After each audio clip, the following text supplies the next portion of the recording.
Antes da gente falar sobre a doutrina da criação e o que é que isso tem a ver com cosmovisão, eu queria que a gente orasse do jeito que nós estamos mesmos.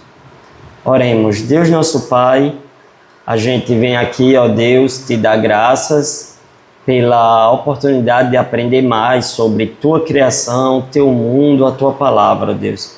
Vem ficar conosco aqui, em nome de Jesus Cristo, amém. No nosso último encontro, eu tinha falado que, no nosso encontro 3, que a cosmovisão ela pode ser abordada a partir de uma história. E essa história inclui 3 elementos. Toda cosmovisão tem um elemento de criação, como as coisas foram criadas, o que foi criado, o que é que envolve a criação. Tem um elemento de queda, o que foi que deu errado? As coisas foram criadas, mas o mundo, ele é mau. O que foi que deu errado? Toda cosmovisão diz o que é que deu errado com o mundo. E tem um elemento de redenção. Qual é o elemento de redenção? Como foi que o mundo, como é que a gente pode redimir o mundo? Como é que o mundo pode voltar a dar certo? Então, toda cosmovisão tem esses 3 elementos: criação, queda e redenção. Hoje, a gente vai falar sobre criação e ver a relação disso com o cristianismo. No nosso próximo encontro, a gente vai falar sobre a queda. E, por fim, a gente vai falar sobre redenção, antes de ver qual é o impacto disso na missão que Deus quer ensinar para a gente. Mas eu queria que a gente começasse aí no 1 ponto que fala a boa criação de Deus. E aí tem aí, ó, 1.1. Onde começa a cosmovisão cristã? 1.1. Porque geralmente todos nós, como cristãos evangélicos, a gente tende a pensar que tudo começa em Gênesis 3. Tudo começa com o pecado, e aí depois do pecado a gente precisa agora de um Salvador, e Jesus veio para nos salvar dos nossos pecados. Só que a narrativa da Bíblia não começa em Gênesis 3. Antes de Gênesis 3, tem ali 2 capítulos. Tem Gênesis 1 e Gênesis 2. E aí eu queria ler aí, ó, 1.1, onde começa a cosmovisão cristã, e eu queria ler essa frase aí da Nancy Pearcey. A mensagem cristã não começa com aceite Jesus como Salvador, mas com no princípio criou Deus os céus e a terra. Esse é um ponto aqui significativo, tá? Porque, de acordo com a visão de mundo cristã, e de acordo com a própria Escritura Sagrada, o mundo não começa em Gênesis 3. O mundo começa em Gênesis 1. Bruno, e por que isso é importante? Isso é importante porque quando a gente pensa, de acordo com a ideia de cosmovisão cristã, a partir de Gênesis 3, a gente pensa no pecado e na salvação individual. Mas como a gente vai ver aqui, é um equívoco pensar que o mundo começa a partir do pecado. A gente falou 2 encontros atrás que geralmente nós temos a tendência de ver as coisas como coisas do mundo e coisas religiosas. E por que a gente tem a tendência de ver coisas do mundo e coisas religiosas? Em partes, porque a gente começa a ler a Bíblia não em Gênesis 1, mas em Gênesis 3. Em partes, porque a gente começa com o pecado e a salvação individual e esquece a doutrina da criação. Então, antes do pecado, antes da queda, antes da redenção, Deus criou uma boa realidade, Deus criou um bom mundo, tá? E a cosmovisão cristã deve começar com essa boa criação do mundo de Deus. 1.2 aí, ó. Por que é importante a gente compreender a doutrina da criação? Para a gente compreender a cosmovisão cristã? Por causa de algumas razões, tá? Por exemplo, é importante compreender a doutrina da criação porque a gente entende por que é que o mundo existe. Por que é que a gente entende o que é a realidade em última instância, em última análise. Porque a gente entende o que é o ser humano, quem é o ser humano, por que é que ele foi feito. Porque a gente entende o que significa ser bom e por quê. Então, a doutrina da criação vai nos ajudar a responder esses elementos, tá? Mas antes de entrar na doutrina da criação, minha gente, eu queria que a gente pensasse em dois equívocos comuns que poderiam existir, que poderiam existir não, que geralmente existem sobre a doutrina da criação. Quando a gente pensa em doutrina da criação, quando a gente pensa criação de Deus, tem duas coisas que vêm à mente da gente no automático. Mas essas duas coisas que vêm à mente da gente no automático, elas são muito, digamos assim, limitadas para pensar a ideia mais ampla de doutrina da criação. Como assim, Bruno? Deixa eu explicar melhor, tá? 2.1. Primeiro erro da gente pensar a doutrina da criação é achar que quando a gente fala doutrina da criação, a gente só está falando das origens do ser humano. A gente está falando de algo como criacionismo versus evolucionismo. A gente está falando de Darwin, a gente está falando das ideias criacionistas. Então, quando se fala doutrina da criação, então as pessoas já remetem a esse debate. Mas isso é um erro, tá, minha gente? Por que é um erro? Porque a doutrina da criação, em primeiro lugar, ela não diz respeito somente a como Deus criou o mundo, etc. Ela diz respeito à criação de todas as coisas. E todas as coisas aqui incluem não somente o mundo natural. Porque quando a gente pensa que doutrina da criação inclui logo criacionismo versus evolucionismo, doutrina da criação inclui o modo como Deus criou, a gente tira da doutrina da criação que existe uma realidade, existe beleza no mundo, existe uma realidade estética, e isso faz parte da doutrina da criação. A gente tira a ideia do mundo que existe normas, como a gente vai ver daqui a pouco, normas morais, e isso faz parte da doutrina da criação.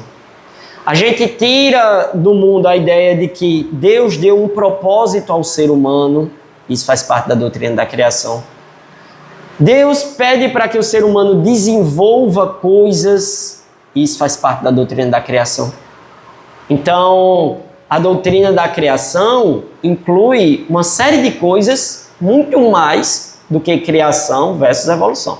Perceba, eu não estou dizendo que não inclui criação versus evolução, tá? Estou dizendo que supera criação versus evolução. É igual quando a gente pensa, e eu sempre digo isso para os alunos, ciência e religião. Aí, olha, esse semestre a gente vai ver ciência e religião. Aí o pessoal pensa que ciência e religião significa que a gente vai ficar vendo detalhadamente o debate, os argumentos em favor do criacionismo, etc. Mas eles não se atentam que, quando a gente for ver ciências versus religião, a gente vai ver inteligência artificial. O que é que isso tem a ver com a doutrina bíblica da criação? Eles não se atentam que, quando a gente for ver ciência versus religião, ciências e religião, a gente vai ver sobre os impactos ambientais que o ser humano vem promovendo e o que é que isso tem a ver com a doutrina da criação. A gente vai ver tecnologia e o que isso tem a ver com a doutrina da criação. A gente vai ver a revolução científica e o que é que isso tem a ver com a doutrina da criação, a ordem da criação, etc. Então, esse é um primeiro ponto, tá? Doutrina da criação, não pensem que eu estou me referindo somente a criacionismo, nem a criação desse mundo natural aqui. Ah, Bruno, é a criação da natureza. Doutrina da criação não é somente isso. Segundo ponto, 2.2. Como eu falei para vocês, começar a cosmovisão cristã pela salvação individual. E aqui eu queria me atentar um pouco nesse ponto, por quê?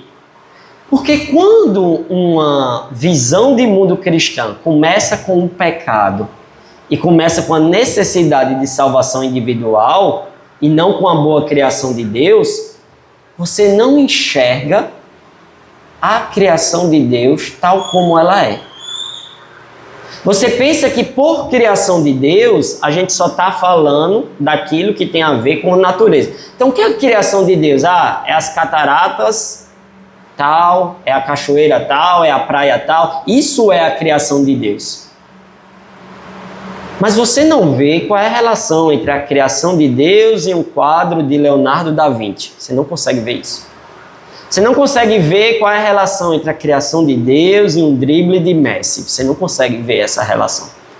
Você não consegue ver qual é a relação entre a criação de Deus e algo voltado para economia, política, sociologia, direito, etc. Você não consegue ver isso.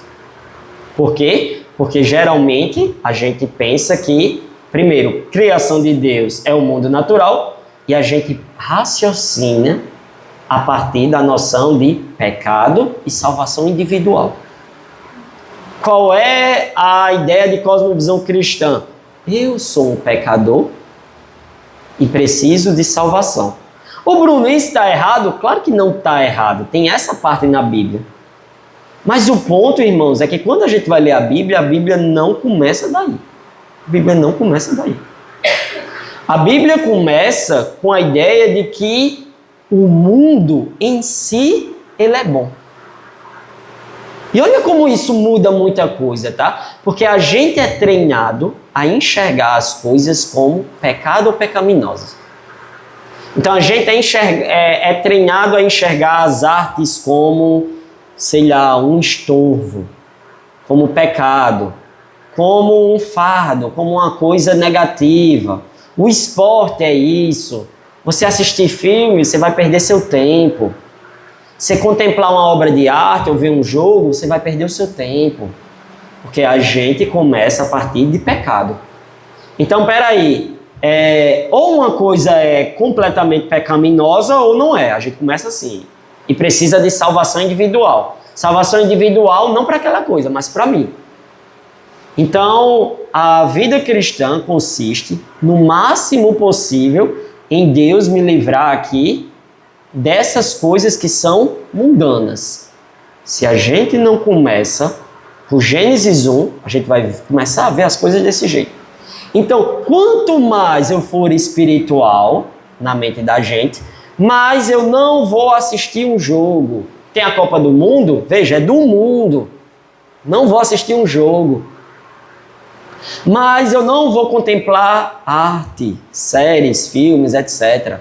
Mas eu não vou me envolver com as coisas do espaço público, porque essas coisas jazem no maligno, são contaminadas pelo mundo, etc. Não vou querer saber de economia, não vou querer saber de política, não vou querer saber de sociedade, não vou querer saber dessas coisas.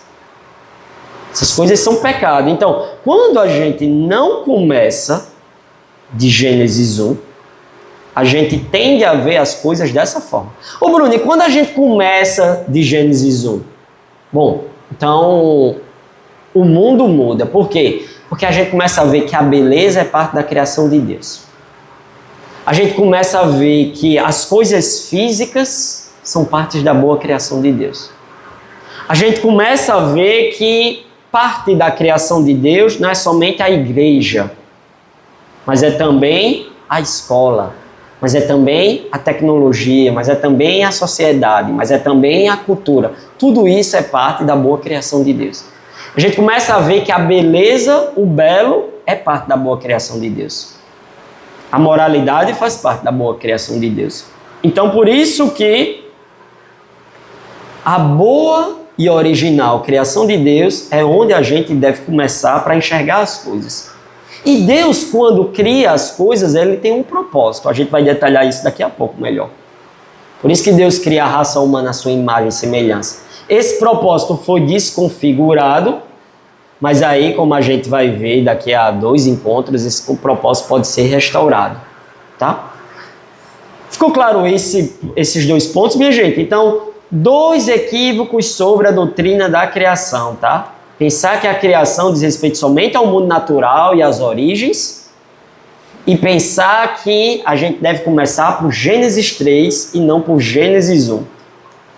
Agora, Bruno, você falou que doutrina da criação inclui muito mais do que as origens. Então ela inclui o quê? E aí tem o 3 pontos. E eu vou responder isso no 3 pontos, no 4 pontos, no ponto 3, no ponto 4 e no ponto 5, tá? Em primeiro lugar, inclui a ideia de que Deus é o Criador. Antes de tudo, a Deus. É assim que a Bíblia começa, tá? No princípio criou Deus os céus e a terra. De acordo com John Stott, essa é a chave para a gente ler a Bíblia.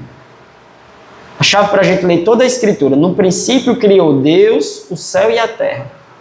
Por quê? Porque a gente vê que tudo que existe no mundo, de certa forma, está atrelado à iniciativa divina.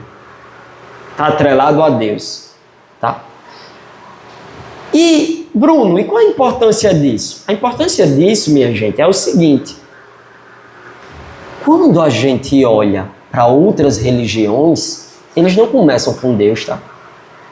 As religiões pagãs, por exemplo, vão dizer que o mundo começa a partir de algum embate cósmico, a partir de um conflito cósmico.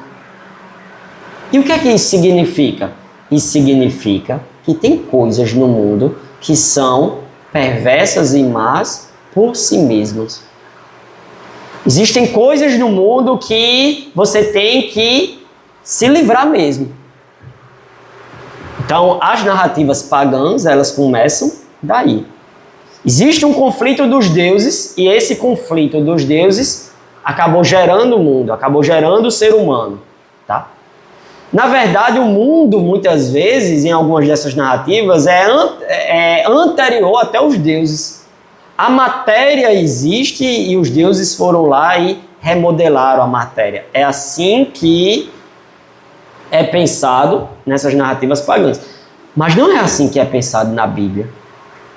Quando as Escrituras dizem, minha gente, que no princípio Deus criou os céus e a terra, diz que essas coisas vieram das mãos de Deus. E toda a ordem da criação que a gente vê, elas vieram a partir do propósito divino. E as Escrituras ainda, elas dão uma, digamos assim, um ar de aprovação, né? Deus vai criando e vai dizendo assim, ó, é muito bom, é bom, é bom, é bom. E para a sua criação total, ele diz, é muito bom. Então perceba que não existe uma parte da criação de Deus que a gente pode dizer, eita, isso foi criado, mas não deveria ter sido criado. Olha, a beleza foi criada, mas não era para Deus ter criado a beleza. A música foi criada, mas não era para Deus ter criado a música. A cultura foi criada, mas não era para Deus ter criado a cultura. Não, essas coisas fazem parte da boa criação de Deus. Deus é a única coisa que existe por si mesmo. As coisas do mundo não existem por si mesmo. Deus é a única coisa que existe de forma independente. E qual é a implicação disso? É por isso que na visão de mundo cristão, a gente é tão dependente de Deus. A gente nos vê como dependente de Deus. A gente não é autônomo. A gente não existe por si mesmo. E o mundo também não existe por si mesmo. Existe por causa de Deus. Além disso, 3.2. Além de Deus estar no início de tudo, o 3.2 é Deus criou o mundo com esse termo em latim aí, ó, ex nihilo. Deus criou o mundo a partir do nada. Você tinha Deus, e aí Deus decide criar as várias estruturas do mundo. Deus criou os átomos, Deus criou as moléculas, mas Deus também criou a humanidade, e Deus também criou uma ordem social. Deus criou a cultura, Deus criou a linguagem, Deus criou a racionalidade, Deus criou o conhecimento. Tudo isso veio das mãos do Criador. Essas coisas não existem separados de Deus ou independentes de Deus. Essas coisas não existem por si mesmas. Diz aqui a palavra de Deus no Evangelho segundo São João, capítulo 1, verso 3, que todas as coisas foram feitas por intermédio dele, sem ele, nada do que existe teria sido feito. Olha como é interessante. Todas as coisas foram feitas por intermédio de Deus. Sem Deus, nada do que foi feito teria sido feito. Sem Deus, não existiria beleza, não existiria verdade, não existiria bondade. Bruno, e qual a implicação disso para a doutrina da criação? Bom, a implicação disso, minha gente, é que tem algumas coisas que só vão fazer sentido se você olhar elas pelo olhar de Deus. Como assim pelo olhar de Deus? Se Deus estiver ali na estrutura, na base. Se Deus não estiver na estrutura e na base, vai parecer que negócio arbitrário esse negócio que os cristãos pensam. Que negócio estranho essa coisa aqui que os cristãos pensam. Teve uma aluna que me perguntou, o que, Bruninho? Por exemplo, pensa na... Toda vez eu dou esse exemplo, tá? Pensa na sexualidade. Ou pensa na identidade sexual cristã. Se você olhar ela sem o Evangelho, sem esse verso de São João, capítulo 1, verso 3, vai parecer uma coisa muito arbitrária. Porque é que Deus pede determinadas coisas. Porque é que Deus ordena determinadas coisas. Vai parecer que é uma coisa simplesmente um capricho moralista, uma coisa assim. Por quê? Mais uma vez, porque todas as coisas, incluindo a identidade sexual, foram feitas por intermédio dele, de modo que sem ele aquilo não faz sentido. Não faz sentido. Não tem uma razão de ser, não tem um porquê. O salmista também fala, Salmo 90, verso 2, antes de nascerem os montes e de criares a terra e o mundo, de eternidade a eternidade, tu és Deus. Deus subsiste por si mesmo e chama o mundo à existência por meio de sua palavra. Esse é o Deus cristão, diferentemente das divindades pagãs. Que no mundo pagão, tá? As coisas existiam independente dos deuses, de Deus, da vontade deles. Na verdade, as coisas estavam o tempo todo em conflito. É diferente do Deus bíblico. O Deus bíblico, ele tem um certo controle sobre as coisas. Ele controla as coisas. O Deus bíblico, ele traz as coisas à existência. Tá? Então, antes de tudo existia um Deus. Esse Deus cria o mundo a partir do nada. E o 3.3, esse Deus é um Deus pessoal. Se tem uma coisa na doutrina da criação que pode ter certeza as pessoas têm um problema, é com esse 3.3, tá? Deus ser um ser pessoal. Bruno, o que significa Deus ser um ser pessoal? Significa que Deus tem consciência. Deus, ele tem afeições. Significa afeições. As escrituras dizem que Deus ama determinadas coisas e odeia outras. Tá? Deus aprova coisas e desaprova outras. Deus age intencionalmente. Porque eu lembro de uma vez uma entrevista de Regina Casé, naquele programa de Fátima Bernardes, antigo, da Globo. Como é o nome? Encontros, né? Aí tinha lá um membro da Associação Brasileira de Cristãos na Ciência, um cientista lá, o Gustavo Ass. E aí, eles falando, e aí o Gustavo Ass foi dizer que Deus, eu não lembro o que foi que ele disse, mas foi uma coisa assim do tipo, Deus fala através de orações, Deus responde a orações, etc. E Regina Casé disse, eu tenho um problema com isso. Né? E basicamente o que foi que ela disse? Qual foi o problema que ela disse? Basicamente o problema que ela disse é que ela lida bem com uma coisa do tipo, existe uma força maior, existe uma realidade maior, existe uma realidade abstrata. Ela não tem problema com isso. Mas se você disser que essa realidade tem vontade, que essa realidade ela tem desejos, que essa realidade ela ordena coisas, bom, isso aí tem um problema. Tá? As pessoas não teriam problema em dizer que Deus existe e está lá no céu e pronto e acabou. Mas as pessoas têm um problema, como dizendo assim, esse Deus tem mandamentos, esse Deus tem vontades, esse Deus ordena coisas, esse Deus deseja coisas, esse Deus ama coisas, esse Deus odeia coisas. Pronto, isso aí tem um problema. Tem um problema. Por quê? Porque no cristianismo, Deus é um ser pessoal. O ser pessoal tem essas características que eu disse a vocês. Deus odeia a injustiça, Deus odeia a opressão. Deus ama os seres humanos. Deus amou o mundo, diz as Escrituras. Deus amou o mundo de tal maneira que deu seu Filho unigênito. Tá. Então, Deus é um ser pessoal nesse sentido. Deus tem vontades e na doutrina da criação inclui também a ideia de Deus cria por meio da sua palavra. Veja, não existe um mundo que Deus vai moldando, tá? Deus vai falando e as coisas vão acontecendo. Por isso que você consegue entender e compreender a realidade. Por quê? Porque dentro da doutrina da criação, ela é racional. O mundo surgiu a partir da palavra de Deus. As coisas surgiram a partir da palavra de Deus, diz o autor de Hebreus. Então, como o mundo surgiu a partir da palavra de Deus, como Gênesis 1 está cheio de "e disse Deus", e aí a coisa acontece, a gente consegue entender esse Deus. Tem algumas religiões de mistério no mundo antigo.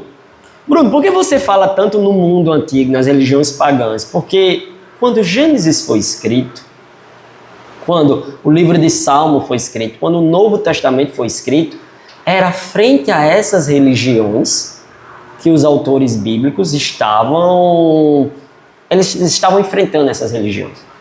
Então, por exemplo, pensa no 3.4, Deus cria pela sua palavra. Algumas religiões, chamadas religiões de mistério, pensavam assim, não dá para entender o divino, não dá para entender Deus. E a visão de mundo cristã, a visão de mundo bíblica diz, claro que dá. Ele criou por meio da sua palavra.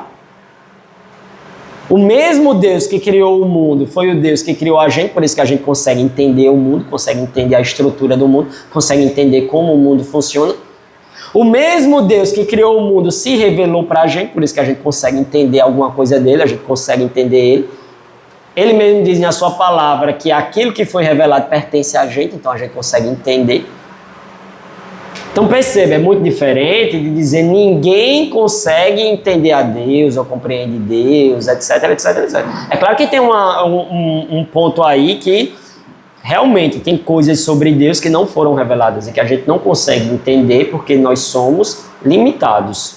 Por exemplo, a gente não consegue entender porque é que Deus permite determinadas quantidades assombrosas de mal na minha e na sua vida. A gente não consegue entender direito isso. Mas, muito da criação e muito da revelação de Deus a gente consegue entender. Porque Deus criou uma realidade racional. Deus criou uma realidade, como se gosta de chamar, inteligível, que a gente consegue entendê-la por meio de sua palavra. Tá? O ponto 4, minha gente, do outro lado da folha, tem 2 pontos aí, que é o 4.1 e o 4.2, tá? Esses 2 pontos nunca deveriam sair da mente da gente, quando a gente pensa em Deus. Deus é transcendente, 4.1, e Deus é imanente, 4.2. Deus não é somente o 4.1, nem é somente o 4.2, ou seja, Deus não é somente transcendente e não é somente imanente. Dentro da doutrina da criação, o que é que isso significa? Deus ser transcendente. Deus não pode ser identificado com nada aqui debaixo da criação. A gente não pode pegar uma coisa e dizer, isso é Deus, isso aqui é o nosso Salvador, isso aqui é o que dá vida pra gente, isso aqui é de onde a gente veio, isso aqui é aquilo que sustenta todas as coisas. Deus é a única coisa que faz essas coisas, tá? Se você quebra a doutrina da transcendência, as escrituras têm um nome para isso, chama de idolatria. Idolatria é quando a gente não vê mais Deus como transcendente, além da criação. A gente enxerga os atributos de Deus, de transcendência, de Deus estar além da criação, a gente começa a colocar em coisas da própria criação de Deus. Tá? Então, nada no mundo, nem na natureza, pode ser identificado com Deus. Esse é o ponto. Deus, como Criador, está além da natureza criada. Tá? Por isso que Deus não é a própria natureza. Deus não é um ídolo, um elemento da natureza. Deus não é isso. Deus está além disso. Tá? Isaías 55, verso 8 e 9 diz: assim como os céus são mais altos do que a terra, também os meus caminhos são mais altos do que os seus caminhos. Percebe? Ele fala aí de uma separação que existe entre a gente e ele. Tá? Deus também é autossuficiente. Deus não necessita de nada para se completar. Está dentro da doutrina da criação, na sua parte de transcendência. O que é que dá sentido para a vida humana? Significado, autoexistência, valor, tudo Deus. Nada disso vem das coisas da criação. Nada disso vem das coisas daqui de baixo. Tudo vem derivado de Deus. Mas Deus também não está lá somente lá em cima, tá? Se Deus estivesse somente lá em cima, tinha um problema. A gente não conheceria muita coisa desse Deus. Por isso que o 4.2 fala da imanência. Deus também está presente na criação. Deus não deixa que a criação funcione sozinha. Deus não é o Deus do deísmo. Bruno, o que é o deísmo? O deísmo é uma crença de que Deus criou como se fosse um relógio e deixou a sua criação correr solta. Isso não faz parte da doutrina da criação. O Deus do cristianismo mantém e sustenta ativamente aquilo que ele criou. São Lucas fala em Atos 17, 28, pois nele vivemos, nos movemos e existimos. São Mateus capítulo 5, verso 45. É Deus que faz raiar o sol e a chuva sobre bons e maus. A natureza não é independente de Deus. Deus, ele inclusive entrou na natureza, ele encarnou, ele se revelou. Então, quando a gente enxerga somente a transcendência, isso cria um abismo entre a gente e Deus. Mas também tem um perigo, tá? A gente precisa da imanência. O que é a imanência, minha gente? Deus aqui embaixo, ó. Deus com a gente. Deus sustentando a sua criação.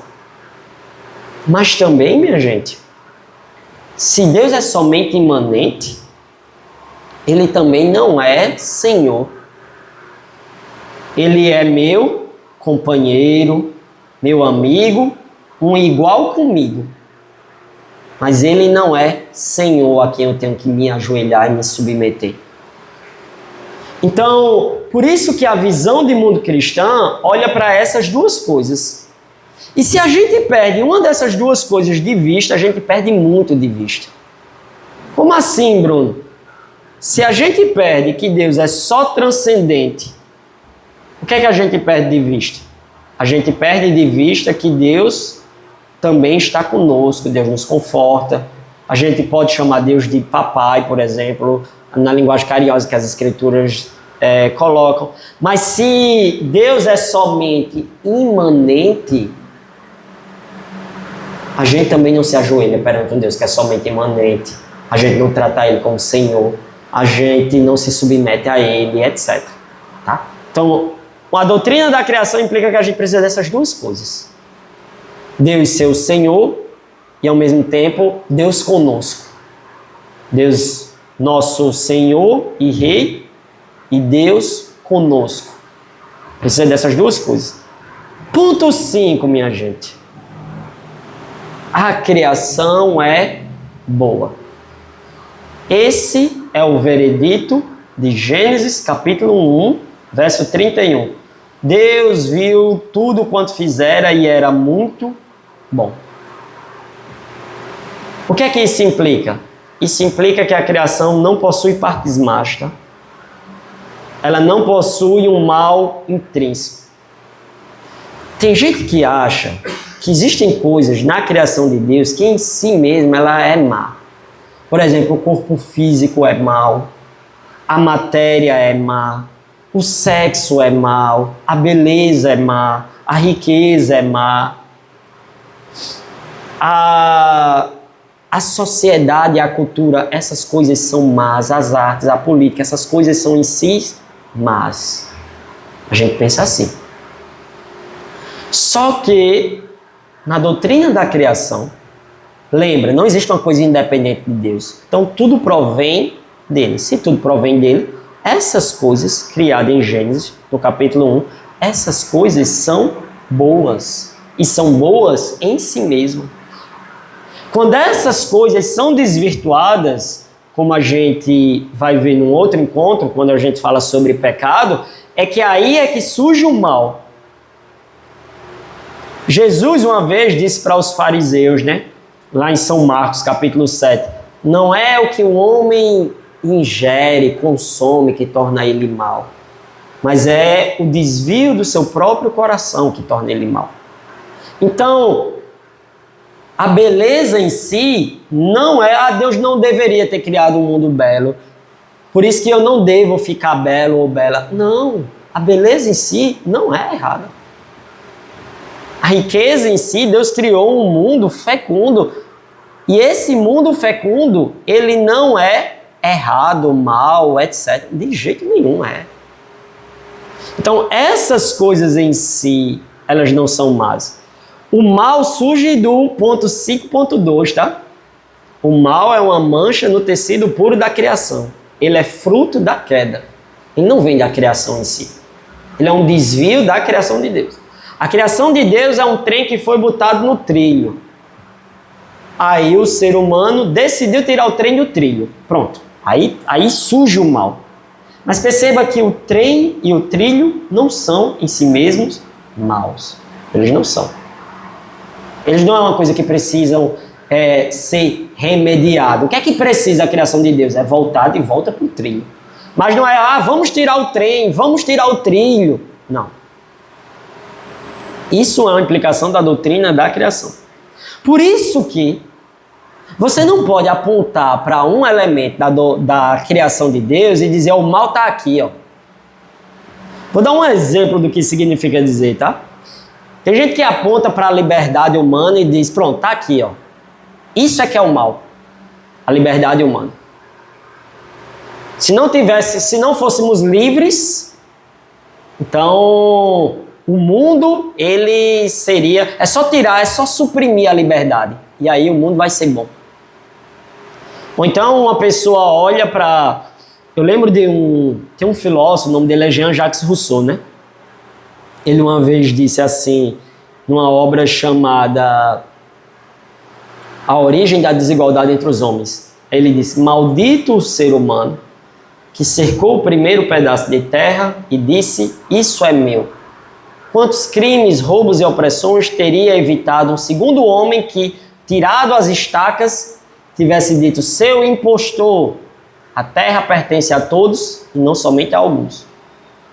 Perceba, para ele, quando você tem a noção de uma coisa pertence às pessoas, propriedade privada, pronto, daí surge o mal. O mal não surge do coração humano. O mal sempre surge de uma coisa que está ou dentro da estrutura da criação, ou na criação de Deus, etc. O mal sempre vem daí. Tá? Então, isso é importante, minha gente, porque Platão mesmo dizia, né, que o mal ele surge da ignorância, ele está muito atrelado à matéria, mas nenhuma parte da realidade pode ser apontada como a raiz da perversidade, simplesmente por ser material ou por ser mundana, etc. O desvio do coração humano é que corrompe essas coisas. Tá? Então, esse ensino contrasta com a ideia de que a origem do mal está na beleza, na distinção entre homem e mulher, no corpo, na liberdade, na igualdade. Essas coisas é que geram o mal. O mal vem do coração humano. Todas essas coisas, na verdade, você dizer que o mal está numa dessas coisas é negar o veredito de muito bom de Gênesis. Tá? Por isso que tem essa frase aí de Gorin e Bartolomeu, no 5.4, minha gente, tem aí em itálico, que diz o seguinte, ó: a tecnologia e a arte, as escolas e as empresas, a imaginação e a emoção, tudo isso dá sua contribuição para a sinfonia da criação de Deus. Cada um é bom na medida em que está em conformidade com o propósito da criação de Deus, e todos são muito bons na medida em que juntos servem a Ele em harmonia. Então perceba, você não pode olhar para a tecnologia, a arte, as escolas, as empresas, a imaginação, as emoções humanas e dizer, o mal intrínseco está nessa coisa aqui. Porque o mal intrínseco não está naquela coisa exatamente. Está no desvio que foi dado daquela coisa. Tá? Então, pensa na preocupação. Por exemplo, eu dei uma disciplina recentemente, né? Como eu falei para vocês, sobre inteligência artificial. Existem várias questões que envolvem inteligência artificial que é para dar dor de cabeça mesmo, né? Muitas mesmas. Contudo, não posso dizer que a IA é a fonte de maldade, o algoritmo é a fonte de maldade. Porque, na verdade, é o desvio do coração humano que é a fonte de perversidade, por aí vai. Tá? O ponto 6, minha gente, penúltimo ponto. A ordem e as normas da criação. Deus criou um mundo ordenado. Isso implica dizer que existem padrões físicos, químicos e biológicos. Mas, geralmente, quando a gente pensa em doutrina da criação, a gente só pensa nisso, tá? Existe um modo em que o coração humano deve bater, existe uma forma em que o pulmão humano deve funcionar para funcionar corretamente e por aí vai. Padrões físicos, químicos e biológicos. Mas dentro da doutrina da criação existem também padrões sociais, existem padrões éticos, existem padrões estéticos, existem padrões políticos. Essas coisas fazem parte também da doutrina da criação. Deus estabeleceu normas sociais. E essas normas sociais são tão importantes quanto as normas físicas. Se por um lado Deus disse que um coração saudável é aquele que bate assim, assim, assim, está dentro da ordem da criação de Deus, por outro lado Deus também disse assim em Gênesis capítulo 2, não é bom que o homem esteja só. Perceba, isso é uma norma social. Não é bom que o ser humano esteja só. Isso faz parte da ordem da criação de Deus. A vida individualista sozinho, que a sociedade tanto muitas vezes exalta ou celebra, etc., é uma vida longe daquilo que Deus originalmente quis. Porque Deus nos criou para sermos seres sociais. Então, a gente não observa muito, não olha muito, mas... E quando a gente vai pensar em padrões, a gente pensa em padrões geralmente... tem físico, químico e biológico, eu aceito que isso faz parte da criação de Deus. Ou no máximo ali moral, Deus não quer que a gente roube, Deus não quer que a gente faça falso testemunho, Deus não quer que a gente adultere. Pronto, essas coisas também incluem dentro da ordem da criação. Mas a gente não pensa que a ordem da criação também existe um modo como uma sociedade saudável que busca o bem comum deve funcionar. A ordem da criação inclui também uma busca pelo belo, pela beleza, por padrões estéticos, etc. Na mente da gente, não. Mas isso também faz parte da doutrina da criação. Tá?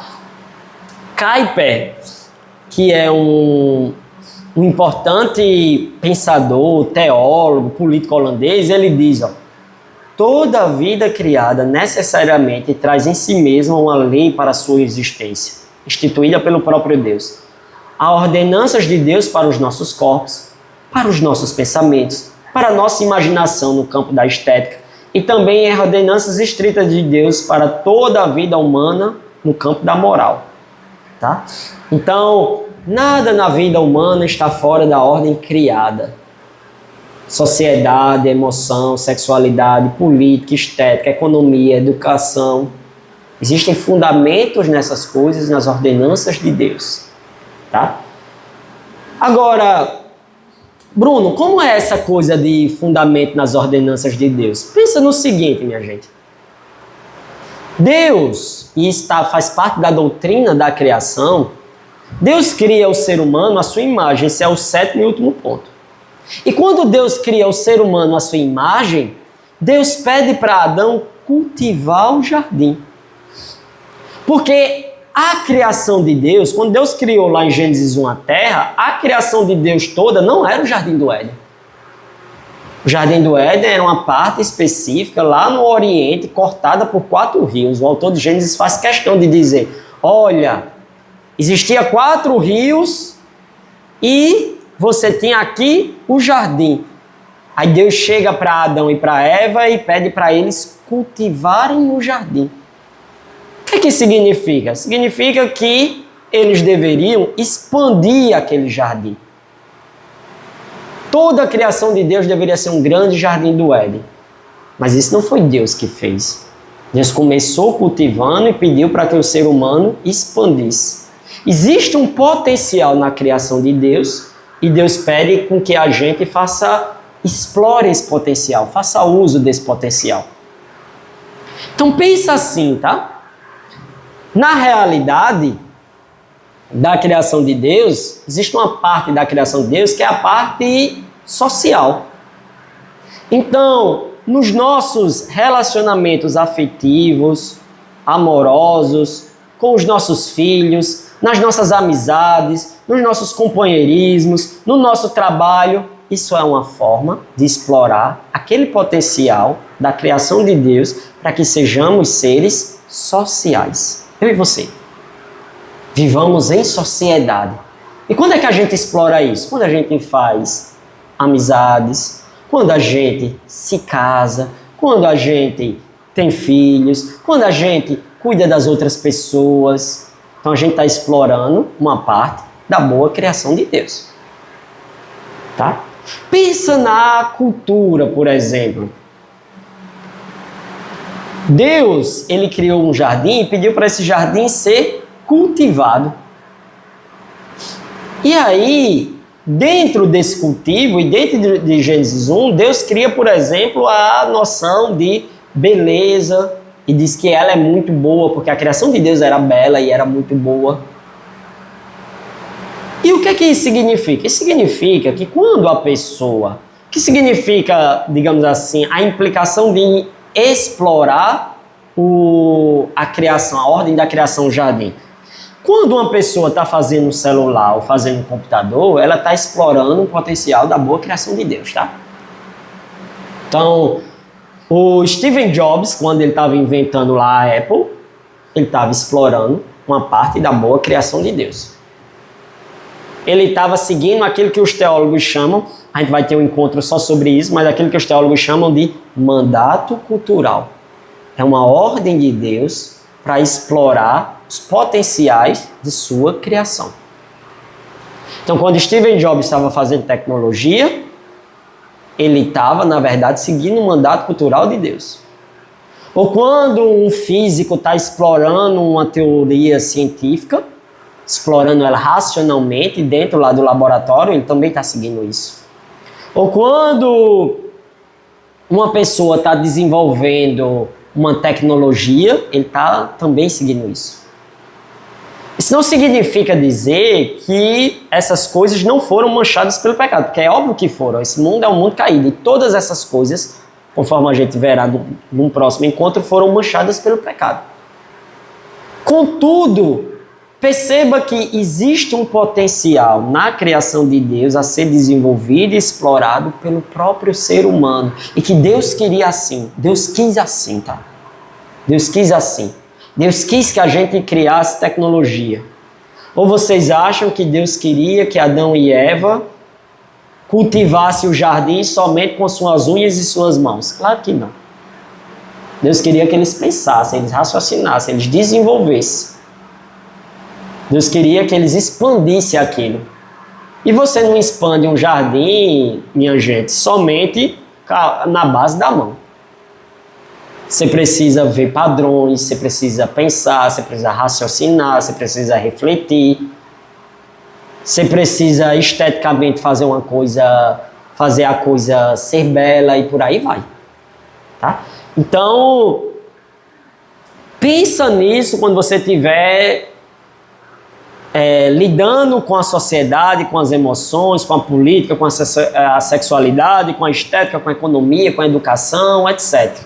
Todas essas coisas são expansões da boa criação de Deus.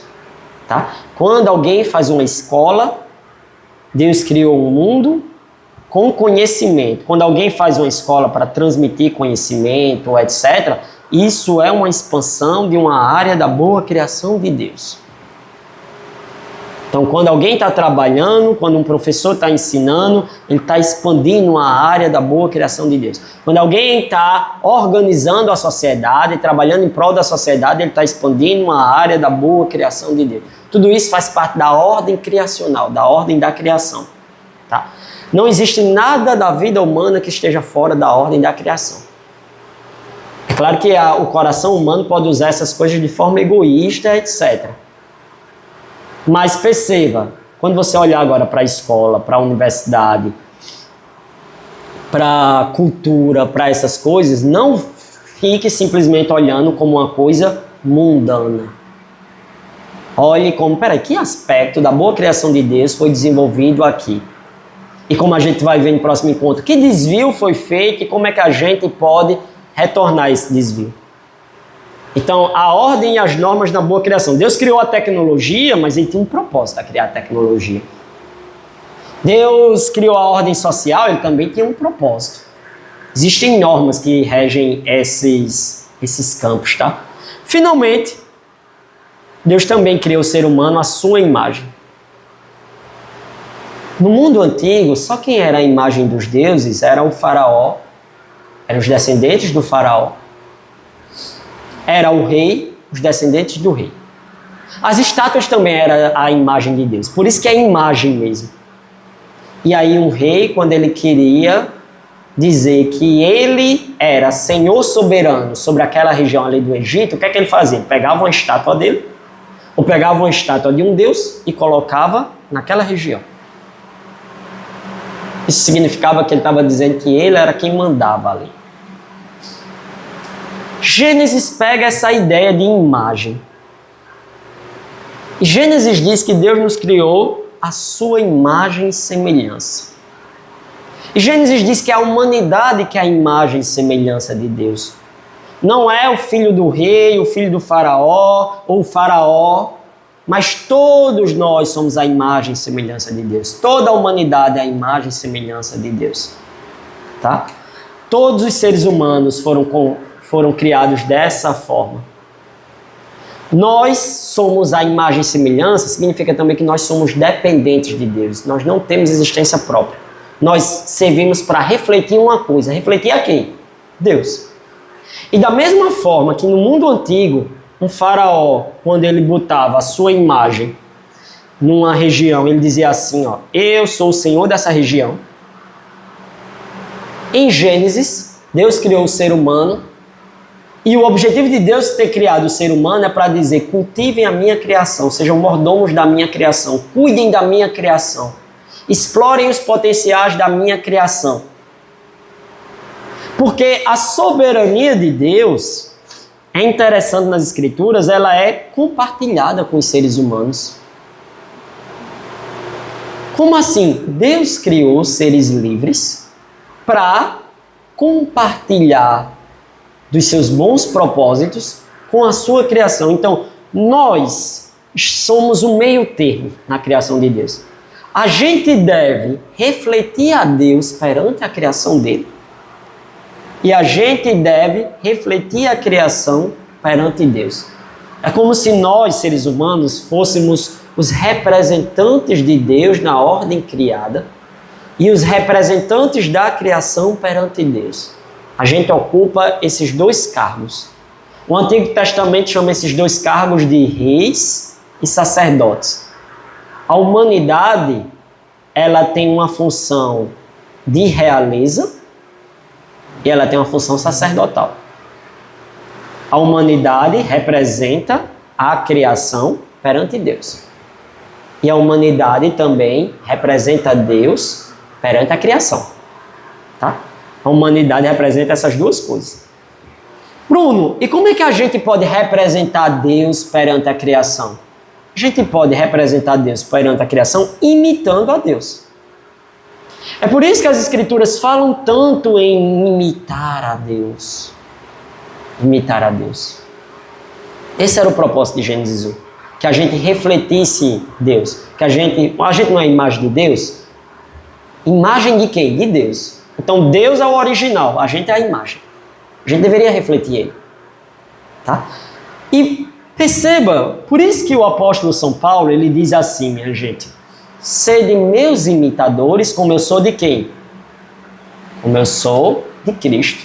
Perceba, a gente imita São Paulo porque São Paulo, por sua vez, já imita Cristo. Perceba, São Paulo representa Deus perante a humanidade. O contrário também. A gente deveria pegar as boas coisas da criação e mostrar para Deus, dizer: aqui, Deus, o que a gente fez com a sua boa criação. Está aqui. A gente criou escolas, a gente ensinou, a gente criou boa tecnologia. Com a criação que o Senhor nos deu, a gente fez maravilhas com esse rio, fez maravilhas com esse jardim. A gente, Deus, criou o futebol, a gente criou a Copa do Mundo, a gente criou esse filme. Olha esse quadro, Deus, como é belíssimo. A gente deveria representar a criação perante Deus dessa forma. É claro, minha gente, que como a gente vai ver na doutrina do pecado, vocês sabem que tudo isso foi desfigurado, né? A gente nem representa Deus perante a criação e a gente nem representa a criação perante Deus. A gente faz tudo errado. A gente bagunçou tudo. O pecado bagunçou tudo. Mas o propósito original de Deus era isso. Tá? O propósito original de Deus era que a gente imitasse a Ele, ao mesmo tempo em que a gente chegasse perante Ele com os frutos da criação, mostrando: olha que beleza isso aqui, Deus. Sabe quando você tem uma coisa que você vai mostrar para alguém? Vem ver isso aqui que eu fiz, ó. Deixa eu te mostrar isso aqui que eu fiz. Essa ideia é uma ideia por trás das Escrituras do que deveria ser o ser humano. Do que deveria ser o ser humano. Tá? E era assim que o ser humano espalharia a sua imagem, a imagem de Deus perante a criação. A imagem do divino. E era assim que o conhecimento de Deus cobriria toda a terra, assim como as águas cobrem o mar. Deveria ser dessa forma. Mas isso não foi o que aconteceu. Tá? Mas em último ponto, minha gente, 7.2, para a gente encerrar, o ser humano tem uma vocação. E qual é a vocação? A vocação que Deus nos dá é explorar o potencial da criação para as criaturas que carregam a imagem de Deus. Lembre disso quando você entrar na sala de aula. Lembre disso quando você for trabalhar domingo ou segunda ou quando for. Lembre disso quando você for fazer o que quer que seja. Você vai, como alguém que carrega a imagem de Deus, você está ali estendendo o jardim. Tá? Então, vou entrar em sala de aula para alfabetizar crianças. Não é somente alfabetizar crianças que você está fazendo. Você está estendendo um elemento da ordem da criação de Deus. Vou entrar no hospital para cuidar das pessoas, para ganhar o meu dinheiro. Não é somente para ganhar o seu dinheiro. É para estender um elemento da boa criação de Deus. Vou escrever esse livro aqui. Você está estendendo esse elemento da boa criação de Deus. Vou brincar aqui com minha filha, estendendo esse bom elemento da boa criação de Deus. Você, como imagem de Deus, você está fazendo isso. E você faz isso lembra sempre dessa dupla vocação humana, tá? Você faz isso para imitar a Deus. Deus não cria, você cria também. Deus não ensina, você ensina também. Deus não faz, você faz também. Então, por um lado, você imita a Deus, mas por outro lado também, e aqui a gente encerra, Deus também quer ver os potenciais da criação sendo explorados. E, gente, no próximo encontro, a gente vai ver que houve uma queda. Tudo isso que eu falei foi lançado fora. Mas em um outro encontro, a gente vai ver que a redenção significa a restauração desse estado de coisas. Tá? Então, criação, queda e redenção são os 3 elementos que a gente deve sempre pensar numa cosmovisão cristã. Se alguém tiver alguma pergunta, alguma dúvida, alguma contribuição, esclarecimento. Só uma dúvida, Bruno. No caso, a beleza de algo, o quanto algo é louvável, seria a medida que isso cumpre o propósito para o qual Deus criou, né? Por exemplo, a beleza, por exemplo. O pessoal diz, a beleza está nos olhos de quem vê, né? Ou seja, se torna algo totalmente abstrato, né? Sim. Mas, no caso, isso seria correto, não? Como é que tu comentaria isso? Essa definição é uma boa definição, ou seja, as coisas no mundo, elas seguem determinadas ordenanças, e aí existe uma ordem da criação. E essa ordem, ela se mantém boa na medida que cumpre um determinado propósito. Então, a beleza em si, se a gente disser que a beleza está nos olhos de quem vê, é claro que existe um elemento realmente subjetivo na beleza, mas ela não pode ser também somente subjetiva, entendeu? Existe um elemento objetivo também na boa criação de Deus. E a gente vê esse elemento objetivo, a gente vê que ele está presente na criação, a gente anseia por ele. Esse elemento, inclusive, aponta para Deus, aponta para a eternidade, porque todos os elementos da criação de Deus apontam para ele. Por exemplo, com relação à beleza, você pode notar, uma criança vai e faz qualquer desenho aqui, você acha bonitinho, etc., mas a sua tendência é jogar fora. Mas se uma pessoa faz um desenho que você reconhece como belo, você não quer jogar fora. Você fica com pena de jogar fora. Aliás, outro dia lá na rua lá de casa derrubaram um prédio, né? E aí ninguém lamentou por aquele prédio ser derrubado. Ele era só funcional mesmo, feio. Contudo, quando a catedral lá da França pegou fogo, todo mundo ficou lamentando, etc. Por quê? Porque existe um elemento na beleza que aponta para Deus. Existe um elemento na beleza que aponta para a eternidade. Existe um elemento na beleza que fala para a gente que o mundo não é só isso. O mundo vale a pena. A vida não é somente amargura, tristeza. Existe um elemento na beleza que aponta para essas coisas, sabe? Então, quando a gente ignora a beleza, a gente ignora isso. Então, quando a gente vê uma coisa bela, bem feita, isso faz parte aí da ordem da criação de Deus. É por isso que o apóstolo São Paulo, ele disse lá na carta aos Filipenses, né? Tudo que é bom, e ele vai dizer ele vai dar uma série de classificações, e ele diz, se alguma virtude há, se algum louvor existe, seja isso que ocupe o vosso pensamento. Percebe? Ele não diz assim, você pode, se quiser, pensar nisso. Ele diz, seja isso que ocupe o vosso pensamento. Ou seja, ativamente a gente deve ir atrás dessas coisas, entendeu? A gente deve ir atrás de coisas bonitas. A gente deve ir atrás de coisas boas. A gente deve ir atrás de coisas louváveis. A gente deve ir atrás de coisas virtuosas. Ativamente a gente deve ocupar a mente da gente, etc., com bons livros, bons filmes, boas músicas, com boas coisas mesmo. A gente deve ativamente ir atrás disso. Agora, como a gente é moldado ou por uma coisa muito, eu só ligo para aquilo que tem que ter uma função. Então a gente é muito funcionalista nesse caso, né? Como os filósofos gostam de chamar, utilitarista. Eu só ligo se tiver uma função, não me importo com essa coisa de beleza. Isso é um modo errado de pensar. Você está imitando o tipo de raciocínio que tem no mundo.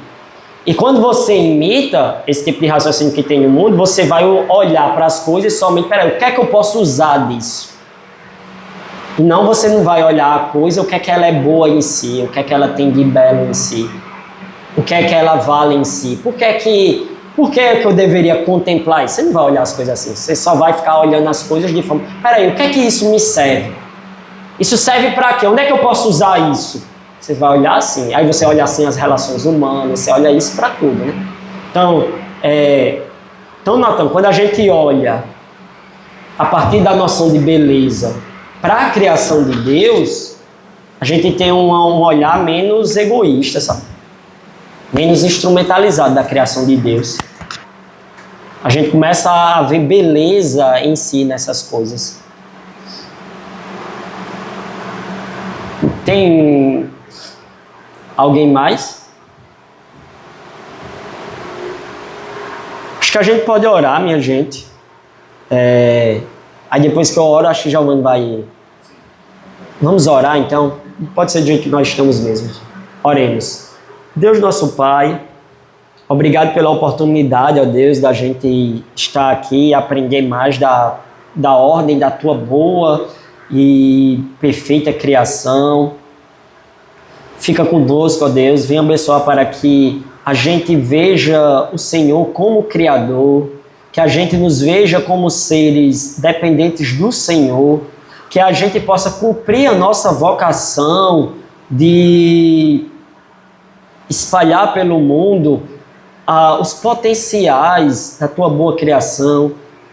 Se a gente for professor, que a gente possa pensar que a gente está cumprindo a nossa vocação enquanto professor. Se a gente trabalhar na área de tecnologia como programador, a gente possa pensar nisso. Se a gente trabalhar nos serviços gerais, limpando a boa criação de Deus, a gente possa pensar nisso. No que quer que a gente trabalhe, ó Deus, a gente possa pensar em como é que a gente está cumprindo a vocação que o Senhor nos deu de explorar os potenciais da boa criação de Deus.